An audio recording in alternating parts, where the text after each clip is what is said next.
बिस्मिल्लाहिर्रहमानिर्रहीम। अस्सलाम वालेकुम स्टूडेंट्स, मैं हूं हसन फरीद, आपका फिजिक्स टीचर। आज हम चैप्टर नंबर 4 जो वर्क और एनर्जी के बारे में है उसका पहला लेक्चर स्टार्ट करेंगे। तो आइए स्टार्ट करते हैं आज का लेक्चर। तो स्टूडेंट्स, आप ऑलरेडी इस लफ्ज वर्क डन से फेमिलियर हैं। आप लोग जानते हैं क्योंकि आप लोगों ने 9th में और 10th में इसको काफ़ी डिटेल में पढ़ा, लेकिन आज हम इसकी मज़ीद डेप्थ देखेंगे, मज़ीद अंडरस्टैंडिंग करेंगे। तो सबसे पहले मैं आपको बता दूं कि वर्क को जब आप अंडरस्टैंड करते हैं तो डिफरेंट लोग डिफरेंट तरह से अंडरस्टैंड करते हैं। वर्क के एक्चुअली 2 किस्म के मतलब बनते हैं। एक नॉन साइंटिफिक मतलब है उसका, या जिसे हम साइकोलॉजिकल मीनिंग कहते हैं, और एक है साइंटिफिक मीनिंग। ये साइकोलॉजिकल मीनिंग क्या है? मिसाल के तौर पर एक शख्स सुबह से बैठकर कंप्यूटर पे कुछ काम कर रहा है, तो जब वो थक जाता है वो कहता है यार आज मैंने बड़ा काम किया, यानी कि दूसरे अल्फाज में वर्क किया। इसी तरह अगर एक शख्स किसी चीज को उठाकर सारा दिन खड़ा रहता है और उससे भी पूछें तो वो एंड पे थक जाता है और वो कहता है कि मैंने बहुत वर्क किया। यानी कि साइकोलॉजिकल मीनिंग क्या है? साइकोलॉजिकल मीनिंग ये है कि हर वो शख्स जो जितना थक जाता है वो कहता है मैंने उतना ज्यादा काम किया। लेकिन कुछ लोग लेजी भी तो होते हैं। एक काम मैं करता हूं और मैं नहीं थकता, लेकिन कोई और शख्स जो बहुत लेजी है वो थक जाता है। अब काम तो एक जैसा है। इसलिए फिजिक्स कहती है कि बजाय लोगों से पूछने के कि उन्होंने कितना वर्क किया है, क्यों ना हम इसका कोई साइंटिफिक वे बना दें ये एक्सप्लेन करने का कि वर्क क्या होता है। तो अब जरा देखते हैं फिजिक्स के accordingly what is the scientific way of finding work. देखिए, फिजिक्स सिंपल कहती है, अगर आपके पास ये एक ऑब्जेक्ट है, आप इस ऑब्जेक्ट को फोर्स F अप्लाई करके डिस्प्लेसमेंट D तक जो है वो मूव करते हैं। आपकी फोर्स ने D डिस्प्लेसमेंट करवाया, D डिस्टेंस उसको मूव करवाया, तो हम कहेंगे वर्क हुआ। यानी कि जब भी फोर्स डिस्प्लेसमेंट करवाए तो वर्क होता है। और यही इसकी डेफिनेशन है कि वर्क कैसे निकालेंगे? जितनी फोर्स है और उस फोर्स ने जितना डिस्टेंस करवाया है उसको मल्टीप्लाई कर दो। तो जरा देखिए इसकी definition. So what is work done? Work done is defined as the product of magnitude of displacement, कितना मूव किया, and magnitude of force in the direction of displacement।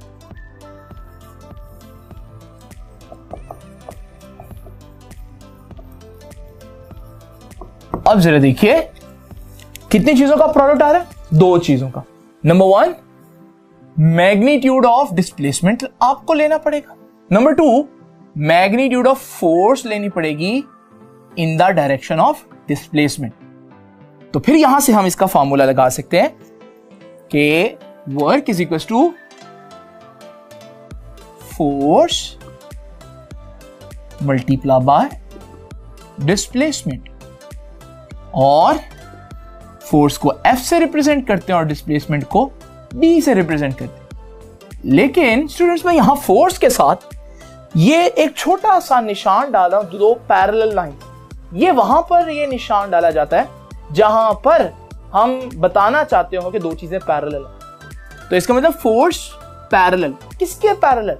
Displacement के या मोशन के पैरेलल। मिसाल के तौर पर अभी जो मैंने एग्जांपल ली, आप देखें उसमें मैंने उस बॉक्स को जो फोर्स लगाई वो ग्राउंड के पैरेलल है। अब बॉक्स भी एक्स एक्सिस में ग्राउंड के अलोंग चल रहा है और फोर्स भी एक्स एक्सिस में ग्राउंड के अलोंग चल रही थी, यानी कि फोर्स अपनी ही डायरेक्शन में डिस्प्लेसमेंट करवा रहा है, तो वर्क तो हो रहा है। लेकिन यहां पर फोर्स का पैरेलल का मतलब समझें। इसका मतलब ये जो फार्मूला है W = F × D, अच्छा फार्मूला है, लेकिन कब एप्लीकेबल है? When force is parallel to displacement। Displacement की जगह आप मोशन भी कह सकते हैं। लेकिन क्या हमेशा ऐसा होता है? जरा इस एग्जांपल को देखें। वही बॉक्स है और मैं अब इस बॉक्स पे फिर से एक फोर्स लगा रहा हूं, लेकिन अब के ये फोर्स ग्राउंड के पैरेलल नहीं बल्कि किसी एंगल थीटा पर लग रही है। अब यहां तो ये वाला फॉर्मूला नहीं लग सकता क्योंकि यहां पर हमने वो फोर्स लेनी थी जो पैरेलल है और वो फोर्स अब पैरेलल नहीं रही। तो फिर क्या करें? याद है वेक्टर्स में हम लोगों ने इस तरह के प्रॉब्लम को डील करने का तरीका देखा था और वो ये था कि अगर आपकी फोर्स कोई एंगल बना रही हो तो आप क्या करें? उस फोर्स के दो कंपोनेंट्स बना दें और एक वर्टिकल कंपोनेंट होगा, एक हॉरिजॉन्टल कंपोनेंट होगा। वर्टिकल कंपोनेंट को आपको मालूम है F sin थीटा बोलेंगे और हॉरिजॉन्टल कंपोनेंट को F cos थीटा। अब आप देखिए, क्या फोर्स F डिस्प्लेसमेंट की डायरेक्शन में है? नहीं। क्या फोर्स का वर्टिकल कंपोनेंट यानी कि F sin थीटा डिस्प्लेसमेंट की डायरेक्शन में है? हरगिज़ नहीं। तो फिर वो कौन सी फोर्स है जो डिस्प्लेसमेंट की डायरेक्शन में? आप कहेंगे F cos थीटा। इसका मतलब ये हुआ कि समटाइम्स पूरी की पूरी फोर्स पैरेलल नहीं होती डिस्प्लेसमेंट के मोशन के। इसका मतलब वहां पर फिर हमें फोर्स का वो हिस्सा, वो कंपोनेंट निकालना पड़ेगा जो एक्चुअली में डिस्प्लेसमेंट की डायरेक्शन में है और फोर्स का वो कंपोनेंट कौन है? F cos theta. तो आप जरा देखिए, यही फॉर्मूला क्या बन गया? F cos theta. ये फॉर्मूला हम लिख सकते हैं सिंप्लीफाई करके F D cos थीटा। तो हमारे पास ये भी वर्क का फॉर्मूला और ये फॉर्मूला कब अप्लाई होगा? When force is not parallel, it is at an angle theta to displacement। जब फोर्स पैरेलल ना लग रही हो तो फिर हम ये वाला फार्मूला लगाते हैं। मगर फार्मूला आप ऊपर वाला लगाएं या नीचे वाला लगाएं, एक बात याद रखिएगा कि ये दो फार्मूले कब एप्लीकेबल हैं। एक बड़ी इंपॉर्टेंट कंडीशन है और वो ये है कि व्हेन फोर्स इज कांस्टेंट। ये दोनों फार्मूले तब एप्लीकेबल हैं जब फोर्स कांस्टेंट रहे। अगर फोर्स चेंज हो रही है तो फिर हम ये फार्मूला नहीं लगाएंगे। फिर क्या करेंगे वो हम देखेंगे नेक्स्ट आर्टिकल में, क्योंकि वो आर्टिकल इसी बारे में। अब जरा देखते हैं एक बड़ी इंपॉर्टेंट बात। आपको याद है हम लोगों ने देखा था कि कहीं पर भी अगर A डॉट B हो तो वो किसके बराबर होता है? AB cos theta. अगर मैं आपसे उल्ट पूछूं, ऑपोजिट पूछूं कि अगर कहीं AB cos थीटा लिखा हुआ है तो हम उसको क्या लिख सकते हैं? A डॉट B लिख सकते हैं। तो इसी तरह यहां पर यह फॉर्मूला जो बन रहा है W is equal to FD cos theta, इसको हम क्या लिख सकते हैं? F dot D। ये डॉट प्रोडक्ट हम पिछले चैप्टर में पढ़कर आए।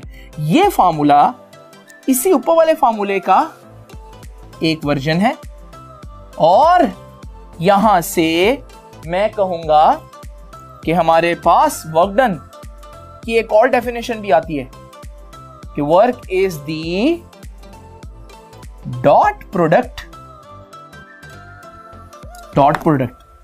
of force and displacement। तो work is the dot product of force and displacement. यहां बड़ी इंपॉर्टेंट बात यह है कि आपका वर्क एंगल पर डिपेंड कर और एंगल कम ज्यादा होने से वर्क को क्या फर्क पड़ेगा, आइए अब जरा ये देखते हैं। तो स्टूडेंट्स, अभी मैंने आप लोगों को बताया कि वर्क डन जो है वो एंगल के कॉज पर डिपेंड करता है, यानी कि कॉज थीटा पर डिपेंड करता है और कॉज थीटा की कुछ वैल्यूज आपको हमेशा याद होनी चाहिए विदाउट कैलकुलेटर। अब जरा देखिए, एक एमसीक्यू देखते हैं।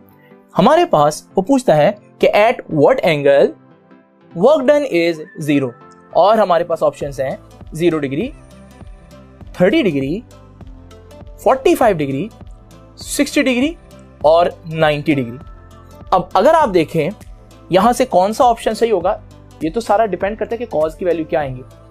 अगर आपके पास कैलकुलेटर है तो जरा कुछ 5-6 मशहूर वैल्यूज हैं एंगल की जो आपको पता होनी चाहिए। ये देखिए जी, हमारे पास ये जो हमारे पास एंगल है 0 degree, 30 degree, 45 degree, 60 degree, 90 degree और 180 डिग्री, इनकी कॉज की वैल्यूज याद रखिएगा। कैलकुलेटर से आप फाइंड आउट कर सकते हैं। कॉज 0 1 होता है, cos 30 0.866 जिसको 86% भी कहते हैं, cos 45 0.7 जिसको 100 से मल्टीप्लाई करें तो 70% भी कह सकते हैं, cos 60 0.5 यानी कि 50%, cos 90 0 यानी कि 0%, और इसी तरह हमारे पास cos 180 की वैल्यू याद रखिएगा -1। अब वो पूछता है कि cos, उसने पूछा एमसीक्यू में कि किस एंगल पर हमारे पास जो वर्क है वो 0 होगा। तो देखें cos की एंगल, किस एंगल पर cos का आंसर 0 आता है, तो हम देख रहे हैं कि cos 90 0, तो फिर हम कहेंगे यहां पर हमारे पास cos 90 0, तो इसका आंसर हुआ 90 डिग्री। उसके बाद फिर से इसे एमसीक्यू को देखें कि at what angle the work done is maximum, और ऑप्शन है हमारे पास 0 डिग्री, ऑप्शन बी है 90 डिग्री, ऑप्शन सी है 180 डिग्री। अब जरा देखिए यहां पर हमारे पास किस वैल्यू पर cos मैक्सिमम है। तो अगर आप देखें नीचे वैल्यूज लिखी हुई हैं, cos की वैल्यू मैक्सिमम कब आ रही है, cos की वैल्यू मैक्सिमम है जब एंगल 0 है, क्योंकि cos 0 1 है। लेकिन अगर आप देखें 180 को, तो cos 180 -1 है। आपको मालूम है, मैंने बताया था वेक्टर्स में कि cos 0 1 है, cos 180 -1 है, लेकिन ये दोनों वैल्यूज मैक्सिमम है, चाहे नेगेटिव में हो फिर भी फर्क नहीं पड़ता। तो नेगेटिव में मैक्सिमम है या पॉजिटिव में मैक्सिमम, उसने तो मैक्सिमम पूछा है। इसका मतलब हमारे पास यहां पर आंसर जो है वो 0 भी होगा और 180 डिग्री होगा, तो ऑप्शन हमारे पास डी होगा, जिसे हम कहेंगे कि बोथ आंसर्स आर करेक्ट। अब जरा देखिए एक और एमसीक्यू देखते हैं कि at what angle work done is half of its maximum value. अब मैक्सिमम वैल्यू का हाफ किस पर हो गया, और आपके पास ऑप्शन है 0 डिग्री, 30 डिग्री, 45 डिग्री और 60 डिग्री। अब आपको मालूम है वर्क हाफ होने के लिए cos की वैल्यू हाफ आनी चाहिए।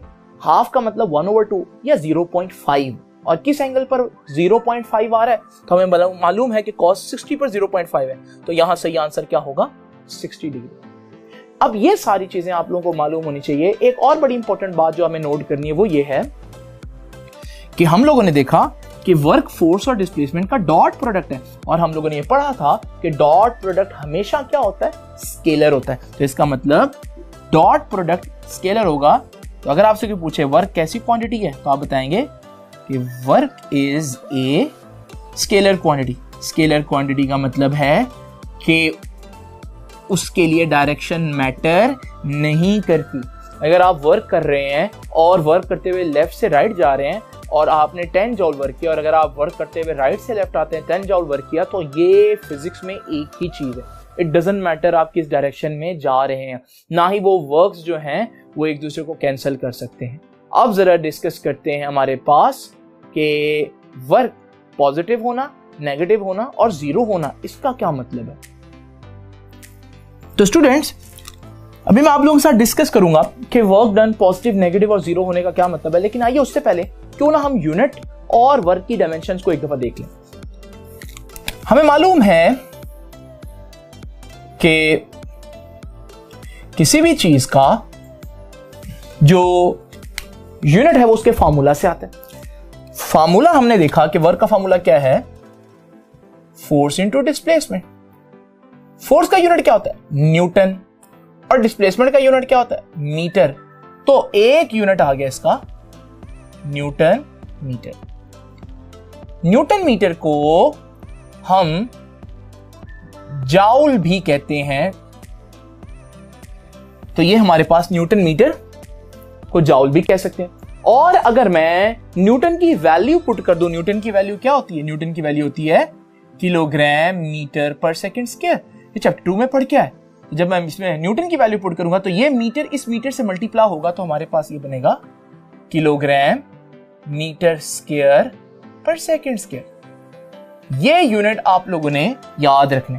ये सारे ही SI यूनिट्स, बस डिफरेंट नेम्स हैं।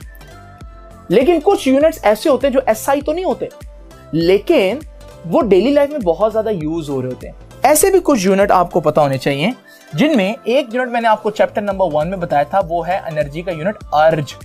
और याद रखिएगा अर्ज में 10 raised to the power -7 joules होते हैं। इसी तरह एक और यूनिट आप लोग याद रखिएगा, ये बड़ा सुना भी आपने, कैलोरी। तो कैलोरी भी वर्क का ही यूनिट है। तो ये सारे यूनिट, कुछ और भी हैं जो हम आगे चल के डिस्कस करेंगे, जिनमें इलेक्ट्रॉन वोल्ट है, जिनमें किलोवाट आवर है। और ये जो हमारे पास यूनिट्स हैं ये CGS यूनिट है। जिस तरह से हम लोगों ने डिस्कस किया था कि ये जो यूनिट है ये SI है, जिसको मैंने MKS बोला था। MKS का मतलब डिस्टेंस मीटर में, मास किलोग्राम में और टाइम सेकंड में। यहां पर डिस्टेंस सेंटीमीटर में, मास ग्राम में और टाइम सेकंड में होता है। अब जरा देखते हैं हमारे पास what are the dimensions of work. Work की डायमेंशन क्या है? तो अब जरा तवज्जो से देखिएगा, वर्क की डायमेंशन क्या होती हैं।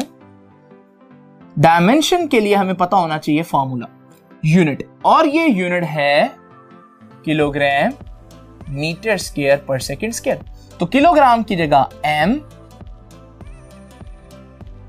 मीटर की जगह L और सेकंड की जगह T पुट कर दें तो ये हमारे पास आ जाएगा MLT-2, और जो पावर्स हैं वो ही पुट कर दें तो ये पावर आ जाएगी और ये हमारे पास बन जाएगा ML2T-2। ये डायमेंशन है वर्क की। और याद रखिएगा जो डायमेंशंस हैं वर्क की वही डायमेंशन है टॉर्क की, क्योंकि टॉर्क के फार्मूले में भी आप फोर्स को डिस्टेंस से मल्टीप्लाई करते हैं, यहां पर भी ऐसा ही है।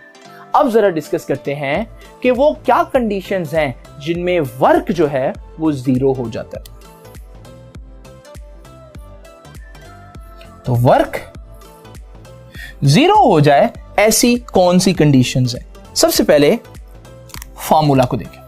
फार्मूला है W = FD cos थीटा।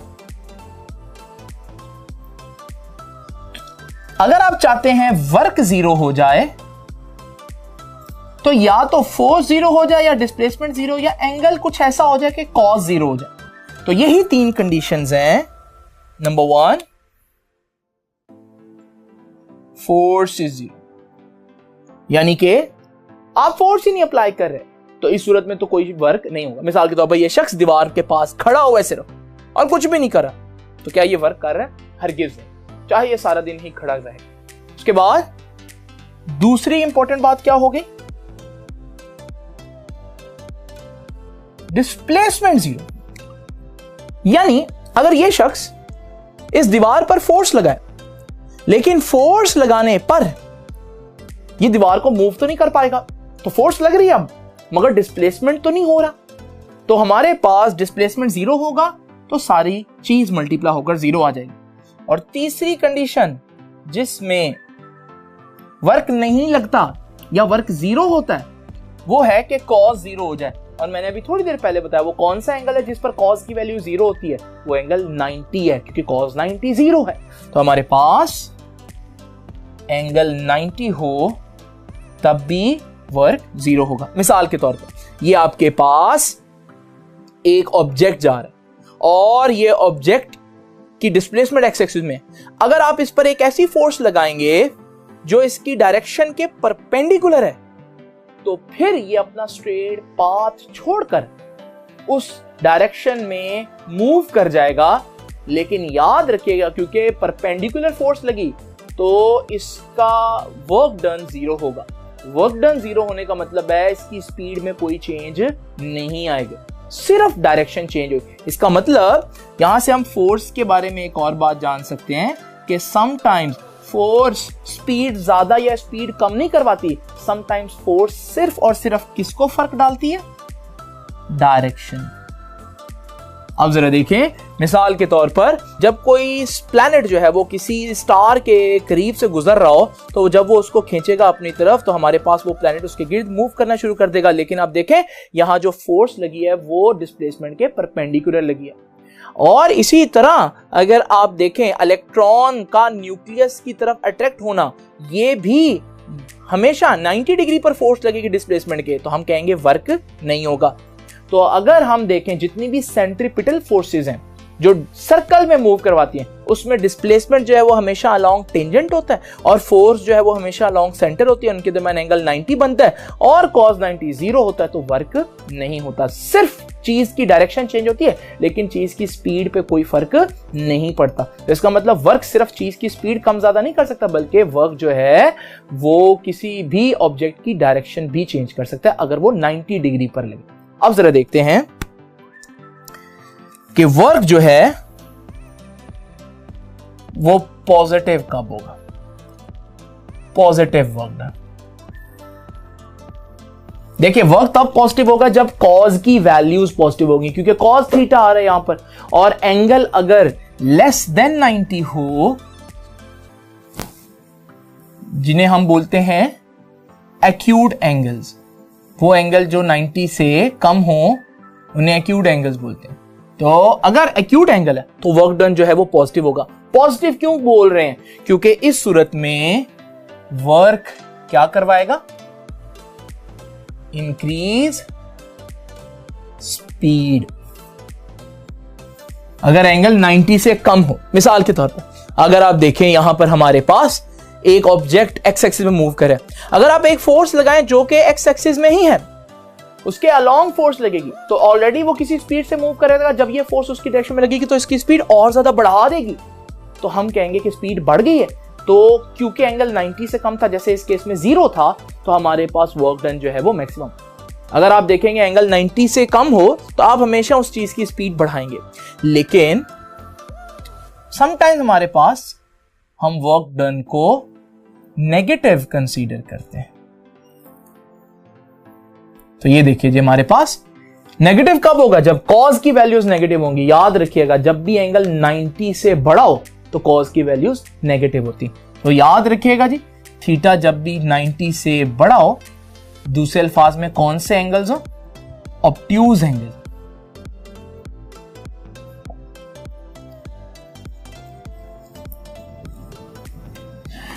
तो हमारे पास ऑब्ट्यूज एंगल्स जो हैं वो हमारे पास वर्क डन नेगेटिव करेंगे। नेगेटिव का मतलब क्या है, नेगेटिव का मतलब है कि स्पीड इंक्रीज नहीं होगी बल्कि स्पीड डिक्रीज होगी।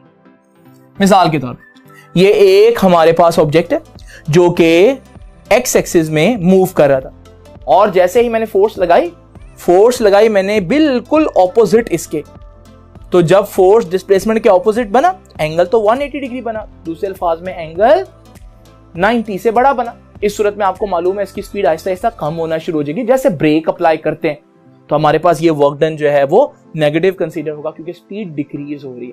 हमारे पास लास्ट चीज जो आपको पता होनी चाहिए, वर्क डन नेगेटिव की कुछ एग्जांपल्स, और उसकी एग्जांपल्स हैं वर्क अगेंस्ट ग्रेविटी। जब आप ग्रेविटी के अगेंस्ट किसी चीज को ऊपर लेकर जाएं, मिसाल के तौर पर अगर हम देखें कि ये हमारे पास ग्राउंड पर एक ऑब्जेक्ट पड़ा है और हम इसको आहिस्ता आहिस्ता ऊपर लेकर जाएं, अब फोर्स ऑफ ग्रेविटी इसको नीचे को खींच रही है लेकिन हम इसको ऊपर को लेकर जा रहे हैं, इस सूरत में एंगल 180 बनेगा और हम कहेंगे ये जो वर्क मैंने किया ये नेगेटिव वर्क डन है। इसके अलावा वर्क बाय फ्रिक्शन, फ्रिक्शन जो वर्क करती है, फ्रिक्शन हमेशा कहां लगती है, मोशन के ऑपोजिट। तो अगर कोई चीज चल रही है तो फ्रिक्शन उसको रोकने की कोशिश करेगी, लेकिन अभी वो चीज आगे को जा रही है तो एंगल 180 बनेगा। इस सूरत में हमारे पास वर्क डन नेगेटिव होगा। इन एग्जांपल्स में 180 इतना ज्यादा है, बच्चे समझते हैं कि वर्क डन सिर्फ 180 पर ही नेगेटिव होता है, लेकिन मैंने बताया कि वर्क डन हर उस एंगल पर नेगेटिव होगा जिसमें 90 डिग्री से एंगल एक्सीड कर जाएगा, बढ़ जाएगा। अब आखिरी चीज हम जरा देखते हैं कि ग्राफ से किस तरह से वर्क फाइंड आउट किया जा सकता है। यहां जिस ग्राफ की हम बात करेंगे वो ग्राफ है फोर्स डिस्प्लेसमेंट ग्राफ। इस ग्राफ में हमारे पास एक तरफ फोर्स होती और एक तरफ डिस्प्लेसमेंट होता है, और हमें मालूम है कि फोर्स तो कांस्टेंट है, तो फिर